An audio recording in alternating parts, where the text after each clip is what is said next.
Gísli, það styttist í náttúrulega stórmót og 2 æfingaleikir framundan. Ég ætla bara að byrja á því að ég veit út kröfuharður og metnaðarfullur. Hvað viltu sjá íslenska landsliðið gera á EM sem framundan er?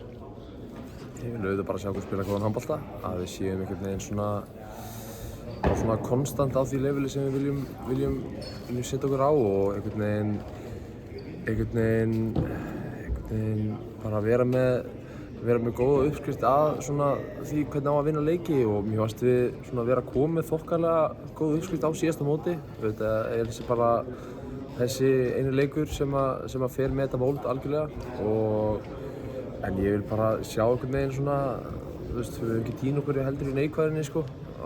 Svona, maður verður svolítið stundum að zooma út og ég er svona, ef við tökum líka Þýskalandsverkefnið síðast inn í þetta þá erum við að spila fína bolta og það er svona okkar helsta vandamál þegar við höfum verið að tapa leikjum alltaf þessi dauðafæri og já, bara eiginlega dauðafæri, skilur og það er það sem að, sérstaklega í fyrsta leiknum þessi Þýskalandi, það sem að, já, við held ég klikkjum á einhverjum 5 vítum eða eitthvað og erum með, þú veist,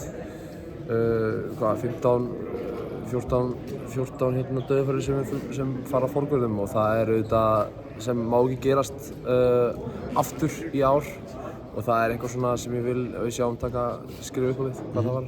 Náttúrulega við byrjum á Ítalíu og Pólandi. Við viljum náttúrulega bara meina það að þetta sé formsatriði að klára þá leiki. Geturðu verið sammála því? Formsatriði, sko, ég líti á þetta frekar þannig að, sko, þú veist, ef við erum góðir og erum okkur degi þá getum við unnið hvaða land sem er og það er mín skoðun og þá er hérna Pólland og Ítalía og Ungverjaland ekkert undanskildið því. Ég líti á þetta þannig og síðan er þetta líka þannig að við ætlum að, sko, það er eitt að spila vel en ef þú ert komin í færin og þú ætlar bara að klikka, það bara segir sig sjálft, það bara verður vesen, skilur við. Og við erum ekki heldur einbeittir á móti hérna Ítölum og hérna Pólandi og þetta Ungverjum líka, þá verður þetta bara böl og vesen. Þeir eru þetta með frábæra leikmenn, skilur við líka og þeir eru þetta, þú veist, það eru þetta báðar hliðar á þessu teninga. Þeir eru þetta líka, hvernig ætlum við að stoppa Ísland og svo framvegis, þannig að þetta líti á þetta alls konar máta en við gerum það kröfu okkur sjálfa að bara ætlum að reyna að vinna riðilinn og það er þetta bara, ætlum að gera okkur besta í því og bara, já, það er svolítið staðan, sko. Þið náttúrulega fáið Ómar Inga núna inn frá því á síðasta stórmóti. Breytir það svolítið þínu sóknarleik líka?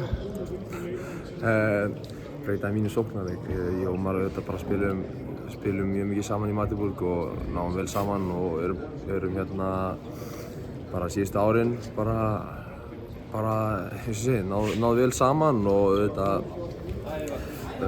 breytir mér ekkert eitthvað per se, þetta bara hjálpar okkur sem lið að fá heimsklassa leikmann Ómar Inga innanborðs og